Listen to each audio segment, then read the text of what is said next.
Hello everyone. आज का जो हमारा लेक्चर है, आज हम शुरू करेंगे एक नया चैप्टर जिसका नाम है टाइम एंड डिस्टेंस। आज का हमारा लेक्चर इसी पे रहेगा, टाइम एंड डिस्टेंस।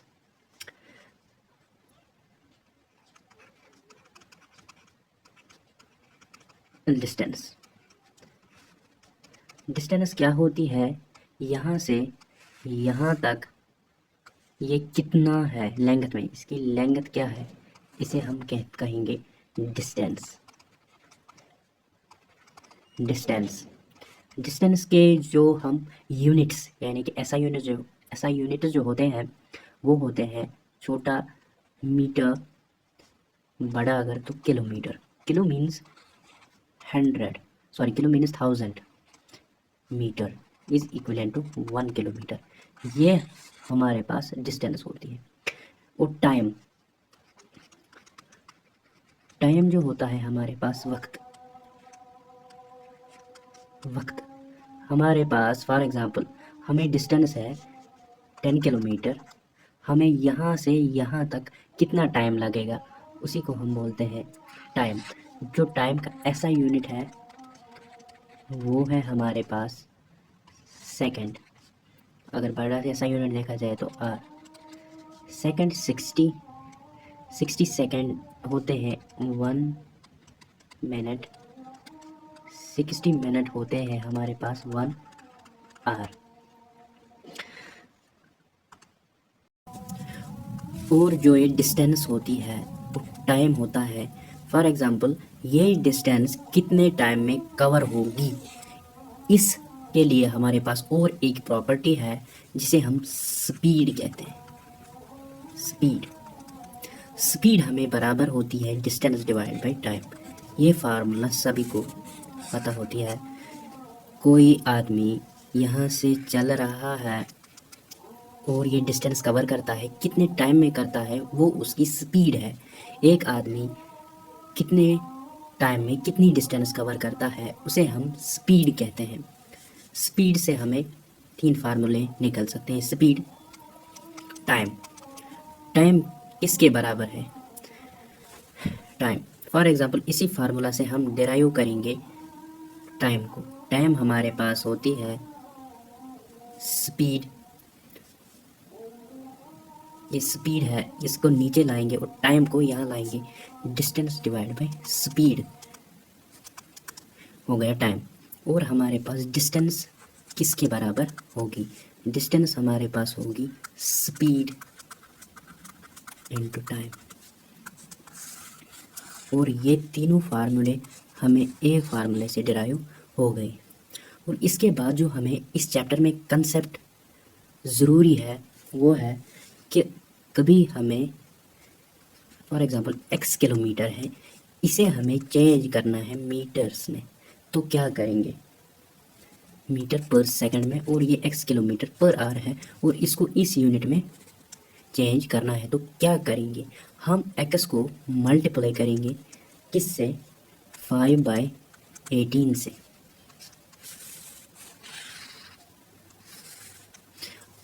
अगर हमारे पास x मीटर पर सेकंड स्पीड हुई, उसको हमें कन्वर्ट करना है किलोमीटर में, तो हम क्या करेंगे? हम इसी x को मल्टीप्लाई करेंगे 18 डिवाइडेड बाय 5, तो इसका यूनिट कन्वर्जन होगा किलोमीटर पर आवर में। ये हमारे पास ये 2 कंसेप्ट बहुत ही इम्पोर्टेंट है जो हमें हर एक सवाल में यूज़ होते हैं। और जो एक इम्पोर्टेंट प्रॉपर्टी है इस चैप्टर की जो हमें पढ़नी है वो है meeting point. Meeting point for example वहाँ दी होगी हमारे को डिस्टेंस। ये है हमारे पास डिस्टेंस। यहाँ पर एक कार है,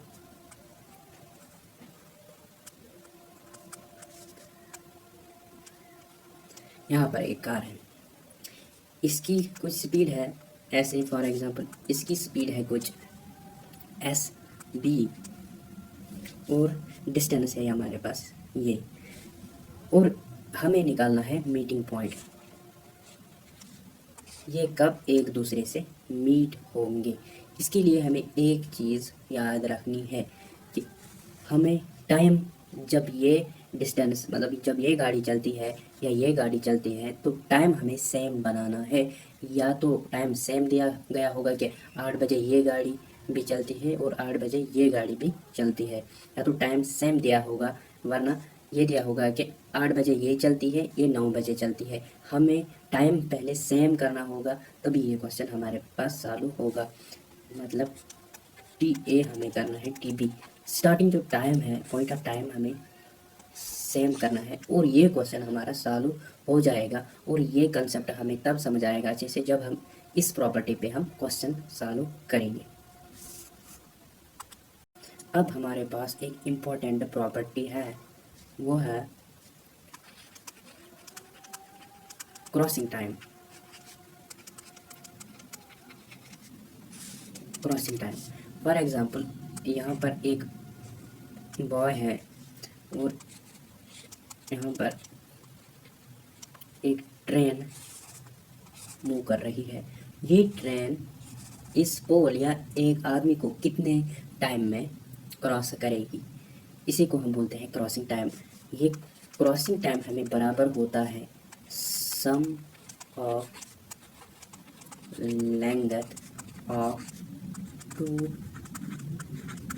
objects divided by relative speed.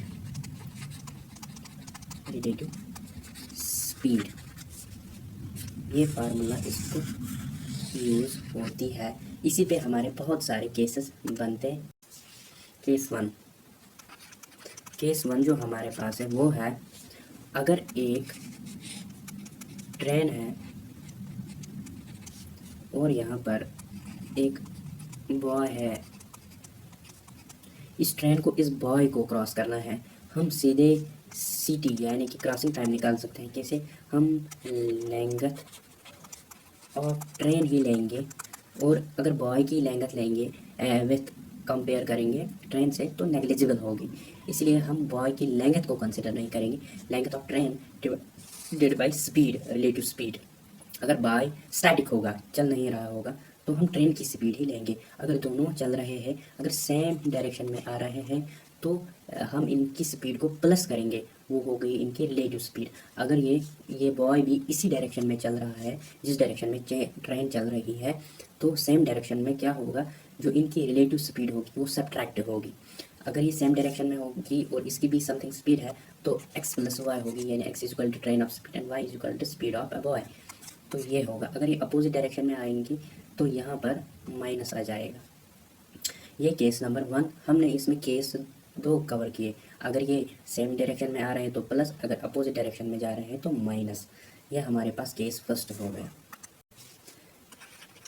Case third जो हमारे पास है वो है कि यहाँ से भी ट्रेन आ रही है और यहाँ से भी ट्रेन आ रही है,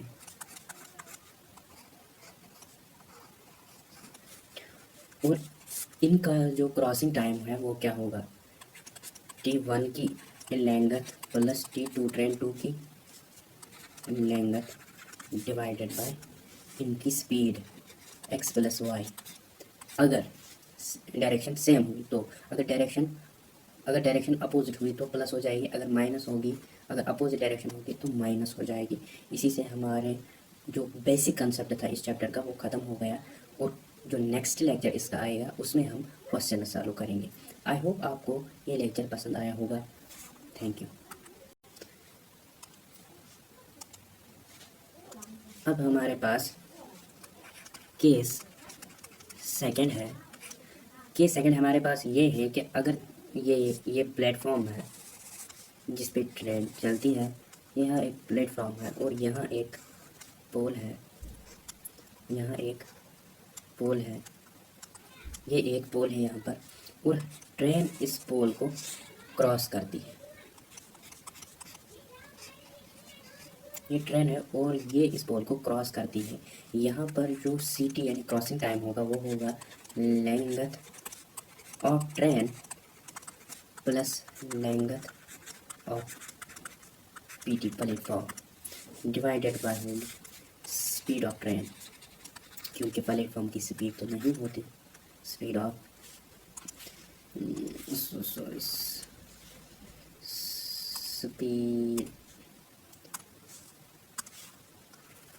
स्पीड ऑफ ट्रेन